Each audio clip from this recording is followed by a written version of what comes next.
एक समय की बात है, एक शिल्पकार जंगल में पत्थर ढूंढने गया। वहां उसको बहुत ही अच्छा पत्थर मिल गया, जिसको देखकर वह बहुत खुश हो गया और कहने लगा, ये मूर्ति बनाने के लिए एकदम सही रहेगा। जब वो आ रहा था तो उसकी नज़र दूसरे पत्थर पे गई। उसने उसको भी अपने साथ रख लिया। घर जाकर उसने अपने उस पहले पत्थर पर कारीगरी करनी शुरू कर दी। औजारों की चोट जब पत्थर पर हुई तब वो पत्थर बोलने लगा, मुझे छोड़ दो, इससे मुझे बहुत दर्द हो रहा है। अगर तुम मुझ पर और प्रहार करोगे तो मैं टूट के बिखर जाऊंगा। तुम किसी और पत्थर को मूर्ति बनाने के लिए ले लो।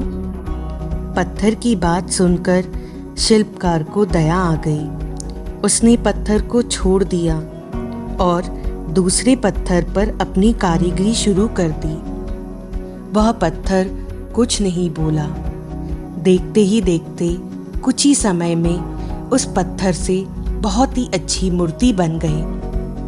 गांव के लोग मूर्ति बनने के बाद उसको लेने आए।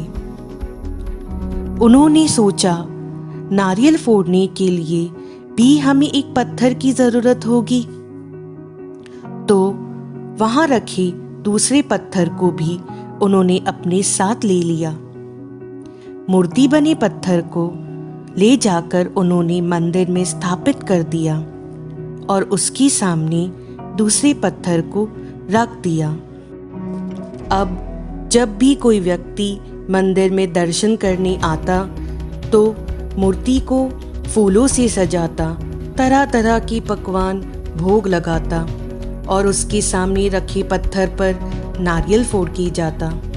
जब लोग उस पत्थर पर नारियल फोड़ते थे तो उसे बहुत दर्द होता था।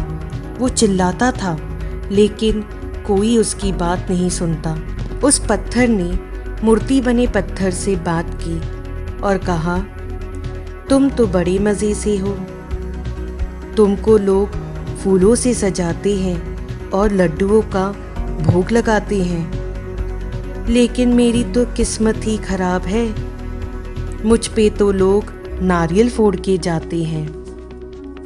इस पर मूर्ति बने पत्थर ने कहा, जब शिल्पकार तुम पर कारीगरी कर रहा था, अगर तुम कुछ ना बोलते तो मेरी जगह तुम होते, लेकिन तुमने आसान रास्ता चुना। इसी कारण तुम अभी दुख में हो। उस पत्थर को मूर्ति बने पत्थर की बात समझ आ गई। उसने कहा, अब से मैं भी कोई शिकायत नहीं करूँगा। अब जब भी लोग उस पर नारियल फोड़ते तो नारियल फूटने के बाद जो पानी उस पर गिरता उससे वो खुश हो जाता। और तो और अब लोग मूर्ति को भोग लगाकर कुछ मिठाई उस पत्थर पर भी रखने लगे।